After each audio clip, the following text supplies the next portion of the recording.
When I was 18, I worked as a pizza delivery boy for a local pizzeria. I had been doing this job for several months, making countless deliveries. My first car was an old, inexpensive Toyota, perfect for zipping around town. On weekends, the pizzeria stayed open late, and I often worked the closing shift, which lasted until midnight. On one particular Thursday or Friday night, I was working the closing shift, which meant I would finish around 11:30 am. It was routine by then. My boss, let's call him Mario, would provide me with the delivery details and orders. That night, we had an order for a single pizza going to a woman named Paisley. Oddly, this delivery was quite far away, about a 10-minute drive. Most of our orders were usually closer, around 4 minutes on average. I hoped for a better tip due to the longer distance, so I grabbed the pizza, hopped in my trusty Toyota, and set off. As usual, I had my favorite playlist playing in the car. I drove down to the given address and pulled up in front of a small house.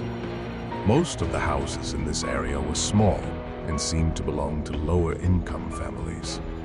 As it was past 11:35 p.m., it was quite late.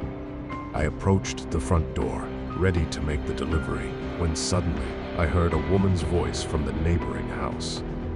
She called out, "Excuse me, that pizza is for us."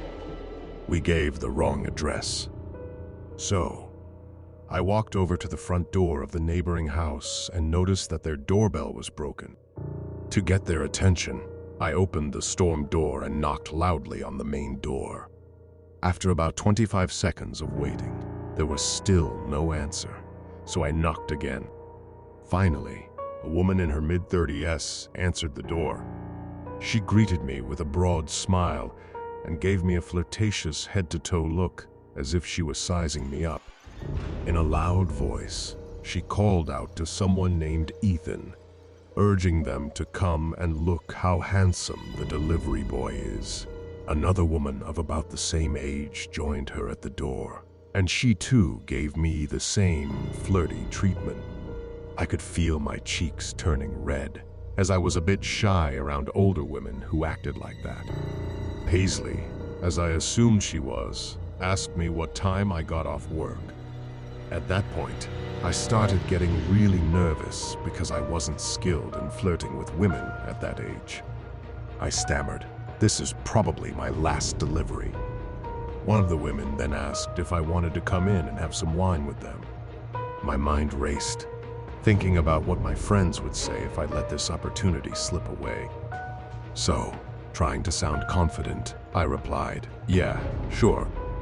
They inquired about my age, and I lied, saying I was 20. One of them casually mentioned that they didn't care if I was under 20. They told me to sit on the couch, so I obliged. Both women sat on either side of me, and the whole encounter felt surreal. Nothing like this had ever happened to me before, and I couldn't believe my luck. I had a feeling these two women were already quite drunk. From here, things took an even stranger turn. Both women were extremely flirty, commenting on my dimples, saying how cute my shyness was, and engaging in other suggestive conversations. I sipped on some wine, trying not to show that I didn't actually like it, because, at that age, I didn't drink wine at all. The woman named Chelsea started mentioning that they wanted to show me something in the basement. I chuckled nervously and asked what it was, but they just laughed and said it was a secret. They wanted me to go down first, and I had my own fantasies about what might happen in the basement. Unfortunately, it was nothing like what I had imagined. As I approached the basement door, I looked down and thought I saw something move, a person's arm or hand, perhaps. I turned around to see the two women creeping toward the door with eerie, blank faces. I stepped out of the basement and quickly closed the door behind me. I told them I needed payment for the pizza as I nervously walked closer to the front door. It was then that I spotted a towering, imposing man standing in the doorway of an adjacent room, likely the kitchen. He calmly uttered 5 words that have stayed with me all these years. "Let's just make this easy." I made a beeline for the door and declared that the pizza was free. I darted out and slammed the door behind me, only to hear it open again seconds later. I jumped into my car, locked the doors immediately, and there he was. This man was already at my passenger side window, peering in. He attempted to open the door and knocked on the glass. I shifted into drive, and without looking back, I sped away. Upon returning to work, I told my boss what had transpired and why I returned without the pizza. He and my coworkers were all in shock. I decided to call the non-emergency number to report the incident, just in case.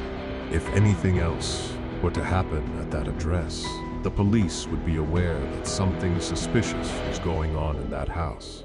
I thanked my lucky stars that I didn't stick around to find out what dark trap I might have walked into that night. Thank you for joining us for this journey. Don't forget to like, subscribe, and share this video. Goodbye.